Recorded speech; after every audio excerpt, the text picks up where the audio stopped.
Red alert at the world's airports. From Los Angeles, travel to destinations like Shanghai is no longer possible as the US has told its citizens not to travel to China.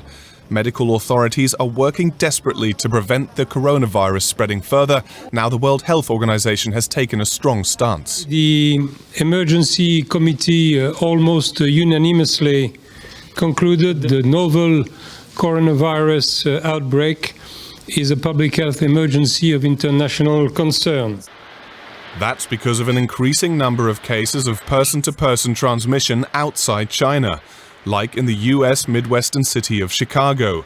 There, doctors are reporting the country's first case of one person infecting another with a virus on American soil.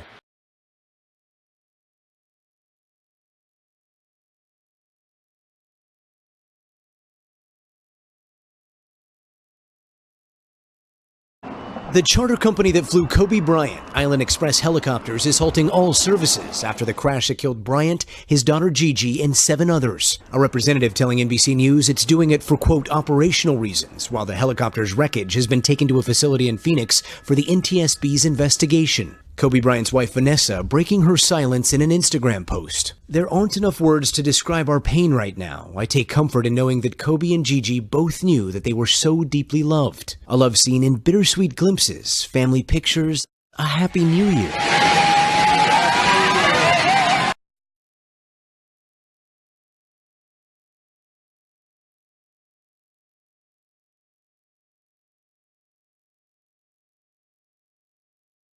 There's still been no Security Council meeting about the Trump Middle East plan.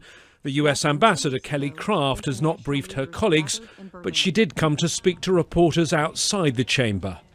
In the days to come, that we'll be able to work with the countries that were very positive and hopefully have more dialogue, and I'm open to conversation with Mansour. What is there in this deal for the Palestinians to like, though? Doesn't this just reward Israel for illegally taking Palestinian land over many decades? You know, I think what you say is a dialogue that has become normal, and we need to move away from that dialogue because it's not normal, and we need to focus on the Palestinian, the children, the future of a Palestinian state. She says she's prepared to discuss the plan with the Palestinian ambassador to the UN, but he made it clear to me it's a meeting he won't be taking.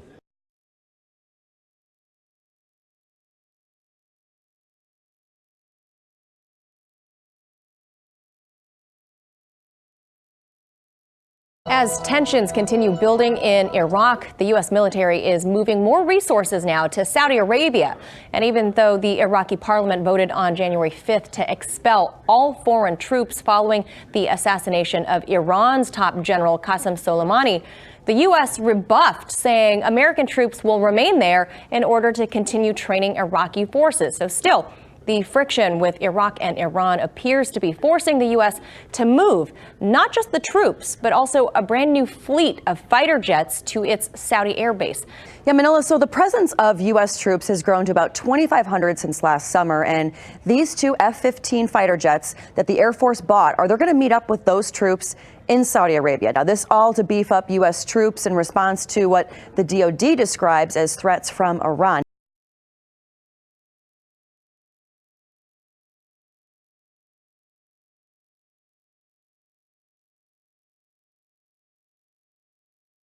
We're in active discussions with the UK government and others about Huawei. The Trump administration is warning European allies of the persistent security threats posed by Chinese telecom giant Huawei and its plans to build a global 5G network.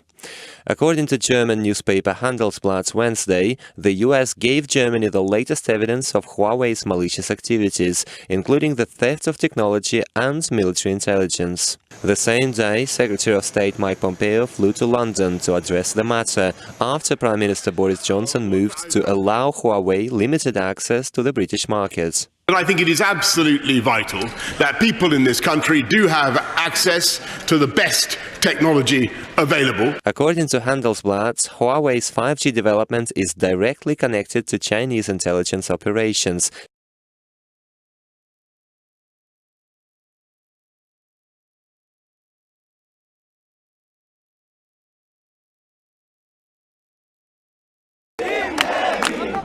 Defiant and undeterred, Protesters gathered at Jamia Millia Islamia University, where a man opened fire just hours earlier.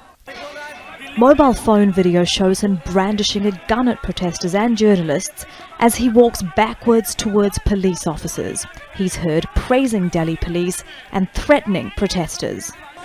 One student was taken to hospital after being shot in the arm. There is a tense standoff here between protesters and police who won't let people go past that point. Protesters here had been planning to march to a memorial to one of India's founders, Mahatma Gandhi, on the 72nd anniversary of his killing by a Hindu nationalist. But after the shooting, police have cordoned off the area around the university and closed 3 metro stations.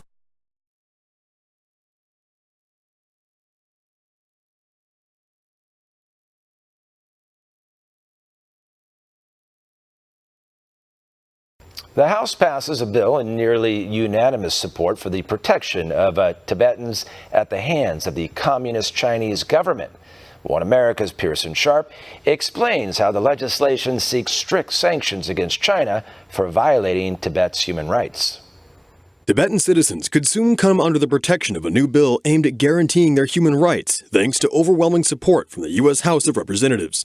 Called the Tibet Policy Support Act of 2019, the new legislation passed the House with 392 votes to 22 on Tuesday. It follows a bill signed all the way back in 2002 with the similar goal of protecting Tibetans from the brutal oppression of the Chinese government.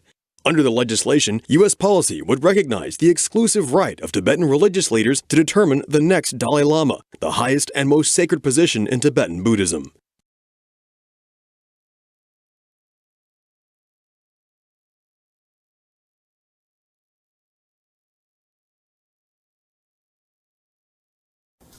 What is common between Donald Trump, Kylie Jenner, Victoria Beckham, Beyoncé and Justin Bieber? They're famous, yes. But here's something else that's common. They've all trademarked their names, which means that they have the sole right to utilize their names and no entity can use them. There is someone else who is joining this trademark club. Teenage climate activist Greta Thunberg.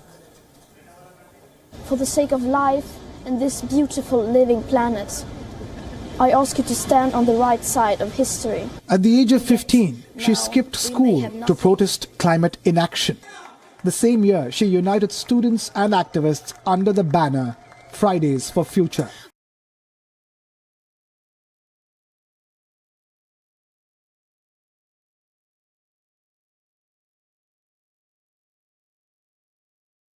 Heavy rains have been hitting the Brazilian state of Minas Gerais since Friday, especially the capital Belo Horizonte and its metropolitan area. Over these 5 days of heavy rain, dozens of people have already been killed and tens of thousands had to leave their homes. Disaster struck all around town with no distinction of social class. Not only poorer neighborhoods have been hit, but also richer parts of the city, like here, the Bairro de Lourdes. It's a middle and upper middle class neighborhood. Actually, the mayor lives in a building nearby, and you can see the level of destruction in this neighborhood of Lourdes.